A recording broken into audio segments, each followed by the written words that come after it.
Hello दोस्तों, नमस्ते, प्रणाम, जय श्री राम जी। आप सबके स्वागत करती हूँ दोस्तों अपना यूट्यूब चैनल में। तो आज मैं बहुत ही प्यारा श्री कृष्ण भगवान जी की सोहर गीत लेकर आई हूँ। आप लोग जरूर सुनिएगा। अच्छा लगेगा तो छोटा सा प्यारा सा कमेंट कर दीजिएगा, गीत को लाइक कर दीजिएगा, साथ में चैनल को सब्सक्राइब कर लीजिएगा। शुरू से लेकर अंत तक सुनिएगा इस गीत को।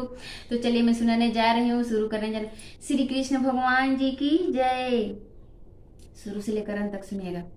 मथुरा में जनमे कन्हैया गोकुला में बाजेला बधाइया नंद के भवाना मानु हो। मथुरा में जनमे कन्हैया गोकुला में बाजेला बधाइया नंद के भवाना मानु हो। मोर बहनी हो जसोदा मैया के जना में लाला नावात लुटावे अनधन सोना मानु हो। मोर बहनी हो जसोदा मैया के जना में लाला नावात लुटावे अनधन सोना मानु हो। किकरा दुआरे होला नाच गाना मात सोहराया गाना मानु हो।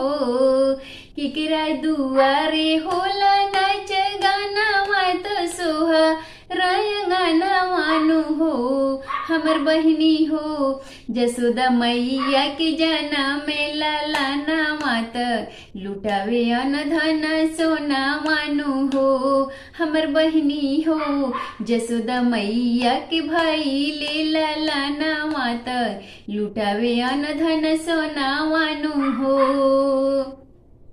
मैया झूलावेली पालना मात हंसे लाला मानु हो।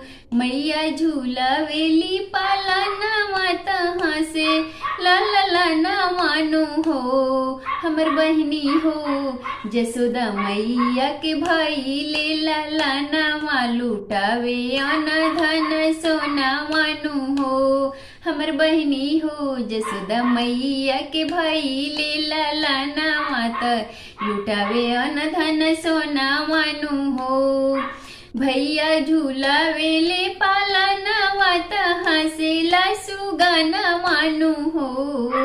भैया झूलावेले पालना वात हंसेला सुगाना मानु हो।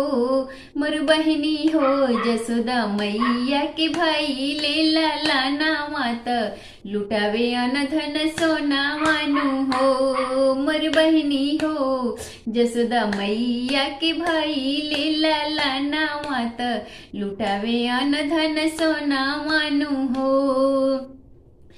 नंदाही बाबा झूमे अपना ही मानवा भवाना मानु हो।